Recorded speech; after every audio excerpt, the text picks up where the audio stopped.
أبدأ بالسؤال عن تاريخ السحر. هل هذا السحر نشأ مع البشر منذ نشأوا أو أنه طرأ عليهم في وقت لاحق؟ بسم الله الرحمن الرحيم. الحمد لله رب العالمين، صلى الله وسلم على نبينا محمد وعلى آله وأصحابه ومن اهتدى بهديه واستنى بسنته إلى يوم الدين.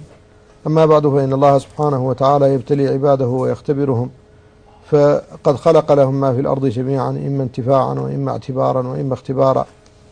ومن ذلك علوم الشر التي خلقها الله وخلق لها من يعلمها، ومنها علم السحر. فعلمه الناس في قديم الزمان في الأمم السابقة، واشتهر في أيام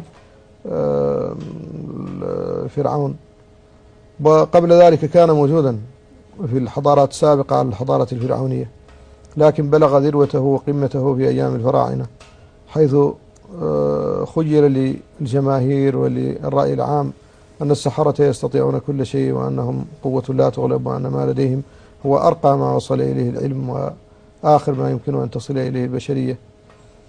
وهو في الأصل كان يأتي من المبالغة في التزهد والعبادة وأنواع من العبادات معينة على ضلالة وجهل، فيصاب أصحابها بغرور، وبعد ذلك الغرور يبتلون بهذه الفتن التي تجري على أيديهم من خوارق العادات، وهو قسم من الخوارق. وخوارق العادات 7 أقسام، 4 منها للخير و3 للشر. فالتي للخير هي الإرهاصات التي تظهر قبل بعثة الأنبياء، كميلاد عيسى من غير أب وكلامه في المهدي ونحو ذلك، وكما حصل للنبي صلى الله عليه وسلم من رد الفيل عن الكعبة وما شاهدته حليمة السعدية من بركاته قبل بعثته، وهكذا. القسم الثاني هو المعجزات، وهي مختصة بالرسل عند تبليغ الرسالات وتكذيب الناس لهم بتصديق الله لهم بأمر خارق للعادة موافق لدعوى الرسالة. والقسم الثالث هو العون الذي يجريه الله على أقصد الكرامة التي يجريها الله على يد أوليائه من الصالحين العباد، فيكرمهم الله سبحانه وتعالى بما يعينهم على طاعته بتقوية أجسامهم على العبادة، وبما يفيض عليهم من العلوم النافعة والتفهيم في الدين ونحو ذلك. وربما أطلعهم على بعض المغيبات أيضا من الغيب النسبي الذي يمكن أن تصل إليه عقولهم ويمكن أن ينتفعوا به. والقسم الرابع هو العون الذي يجريه الله على أيدي المؤمنين، لا بقيد الولاية ولا بقيد المبالغة في التعبد، للصالح ولغيره، ويكون خارقا للعادة كذلك بما ينفعه. أما الأقسام الثلاثة التي هي للشر فهي السحر والكهانة والتنجيم.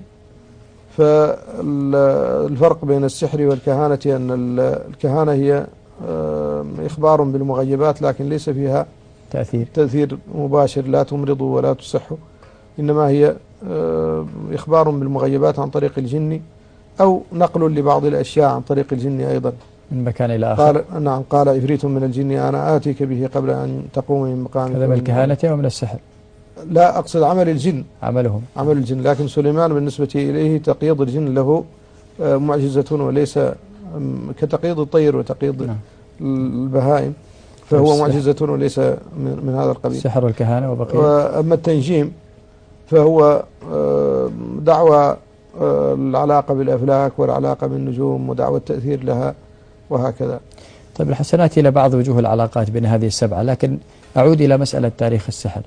هل يمكن أن يقال أن أول ما عرف الناس السحر عرفوه من خلال هاروت وماروت كما توحي الآية التي في سورة البقرة؟ أبدا، بل الآية التي في سورة البقرة أنا أفهمها على خلاف هذا تماما. فقد عطف الله ما يعلمه هاروت وماروت على السحر، والعطف يقتضي المغايرة. فالله تعالى يقول: واتبعوا ما تتلو الشياطين على ملك سليمان، هذا المعطوف عليه. وما كفر سليمان ولكن الشياطين كفروا يعلمون الناس السحر وما أنزل على الملكين ببابل هاروت وماروت. فما إما أن تكون نافية وإما أن تكون موصولة. فإذا كانت موصولة فمعناه أن الذي أوحي إلى الملكين ببابل هاروت وماروت شيء آخر غير السحر، وهو معطوف عليه، والعطف يقتضي المغايرة. لكنه أيضا من عمل الشياطين.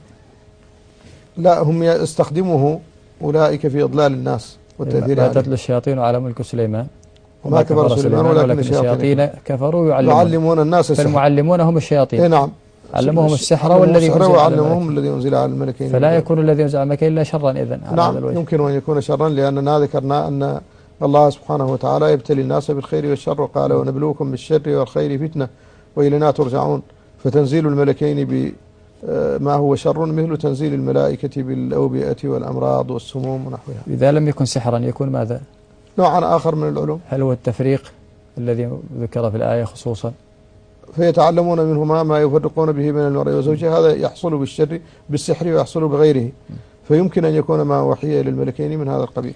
لكن ما الذي يمنع أن يكون العطف من قبيل عطف الخاص على العام مثلا فيكون يحتاج حينئذ إلى بيان، لأنه مجاز، والمجاز لا بد له من إثبات.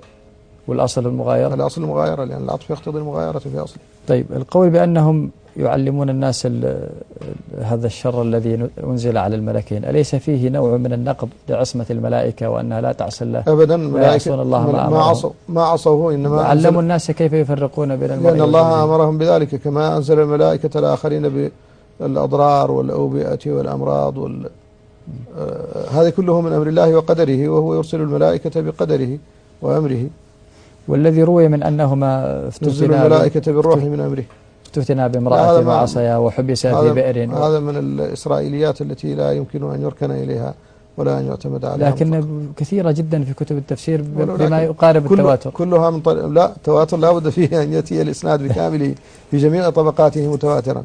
إذا اختل ذلك في أي طبقة من طبقات الإسناد لا يصل إلى التواتر، وهذا أصلا مقطوع لا يدرى أوله من آخره، فهو كالجساسة لا يعرف قبوله من دبره.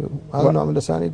وعلى هذا التاريخ الطويل للسحر في البشرية، هل مرت أمة من الأمم كان السحر مباحا لها شرعا، أو نبي من الأنبياء أباحه أو؟ لا، ما أعلم ذلك، بالعكس السحر في تعريفنا له، لو بدأنا بتعريفه لقلنا إن كثيرا من أهل العلم يعرفونه بأنه كلام يعظم به غير الله وتنسب إليه الكائنات، وهذا كفر، والكفر لا يمكن أن يأتي نبي بإباحته. هذا تعريف بالفعل أو بالأثر؟ هذا تعريف جزء من نوع من أنواع السحر. طيب. السحر نوعان: أخلاط وأمزجة لها تأثير، وكلام يعظم به غير الله له تأثير أيضا. نعم. الأخلاط والأمزجة الأعشاب وما إليه ليست الأعشاب النافعة، هي أعشاب ضارة وتخلط بأشياء مثل ما سحر بنات لبيد بن الأعصم رسول الله صلى الله عليه وسلم في مشط ومشاقة وجف طلع نخلة ذكر.